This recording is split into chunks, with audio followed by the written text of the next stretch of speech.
Assalamualaikum warahmatullahi wabarakatuh. Saya Saumi Orrohma Epasa, NPM 17169, Fakultas Kedokteran Universitas Baitur Rahmah. Saya akan melakukan pemeriksaan fisik neurologis pada kasus vertigo. Anamnesis dokter dan pasien yang akan kita lakukan terlebih dahulu, yaitu perkenalkan diri kita terlebih dahulu. Saya Dr. Saumi Orrohma Epasa yang bekerja pada siang hari ini. Bapak dengan nama siapa?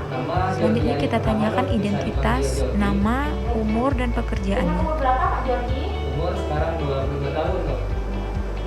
Alamat Bapak di mana Pak? Tinggal di Padang Baru, Dapur Pasir. Iya. Selanjutnya kita menanyakan keluhan utama pasien tersebut. Kalau yang sekarang sering terasa itu kepala terasa pusing dok. Cuman pusingnya itu nggak kayak yang biasa dok. Pusingnya itu terasa berputar. Sekarang pun masih terasa Pak? Kalau sekarang ya masih terasa dok. Maka kalau yang terasa di badan dok. Kalau reseta itu sejak kapan Bapak terasa? Dari awal terasa pusing itu udah lebih kurang 1 minggu yang lalu dok. Selanjutnya Sampai kita sekarang. menanyakan riwayat penyakit sekarang. Apa Pak? Terasa bagian kepala yang mana?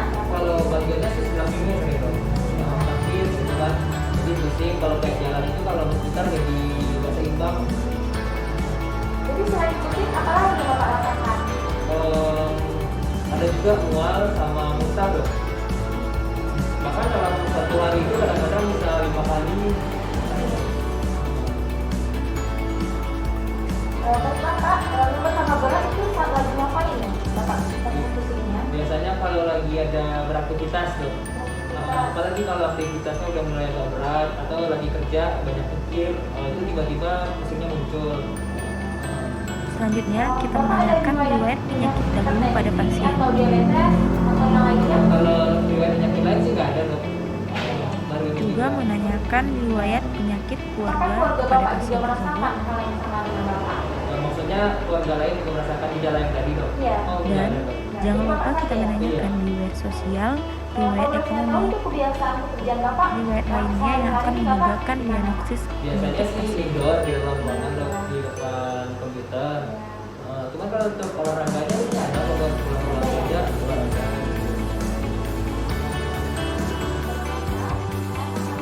Selanjutnya kita melakukan pemeriksaan fisik dan lanjutan untuk memastikan diagnosis yang dilakukan oleh pasien. Jangan lupa mencuci tangan terlebih dahulu sebelum melakukan pemeriksaan. Pastikan pasien dalam keadaan yang nyaman.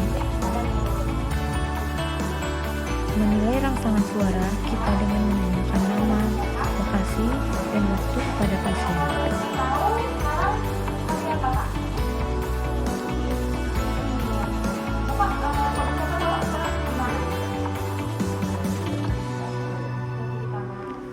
Dan meminta pasien untuk mencoba menjabat tangan kepada dokternya. Kita suruh pasien untuk membuka mulut.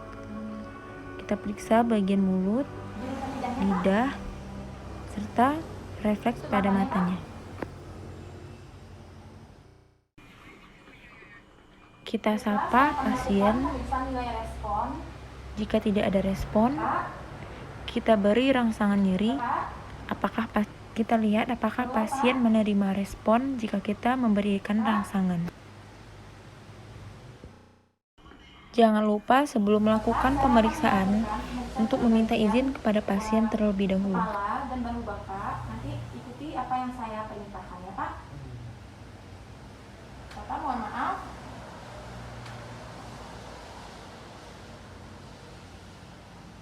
Kasih tahu jika ada terasa nyeri atau yang berat pada bagian bahu Bapak ya. Iya dok. Maaf Pak. Di sini kita lihat pasien apakah merasakan kaku pada bahunya atau tidak.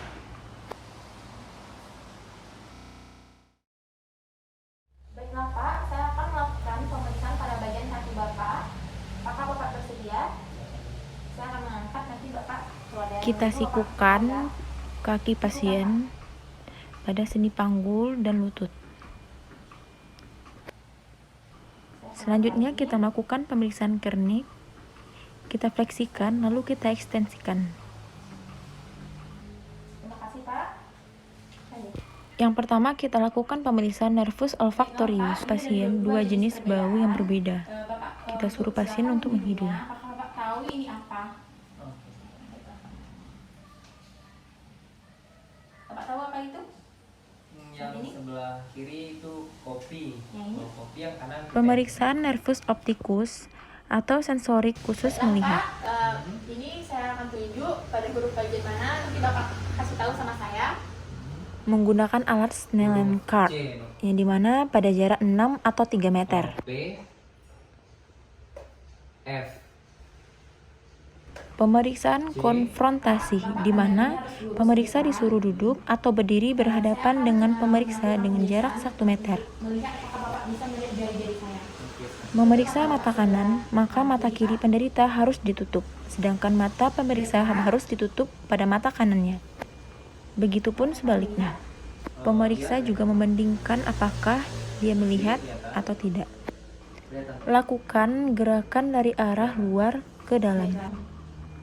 Kelihatan. Nampak dong?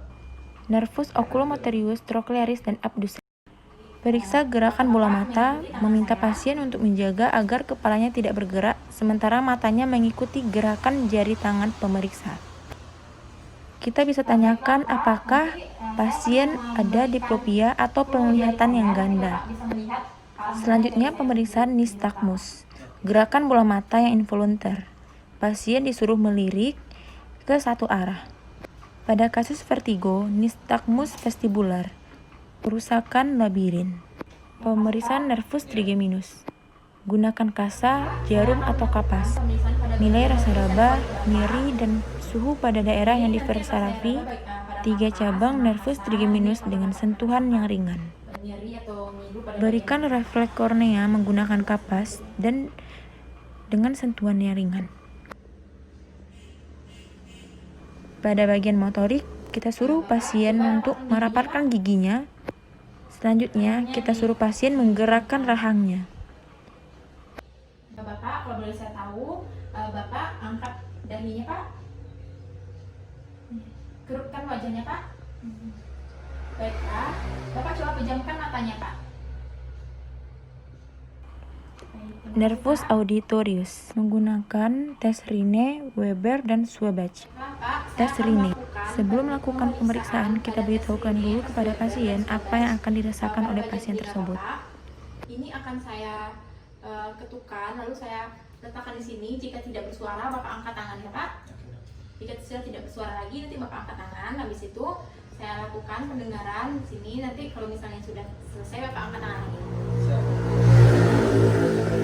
Bapak.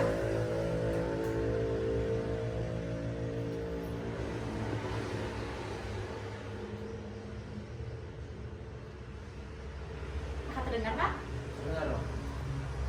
Pak, saya akan melakukan pemeriksaan pada tes Weber ini guna Selanjutnya kita melakukan tes Weber dan memberitahukan kepada pasien tahap yang akan dilakukan.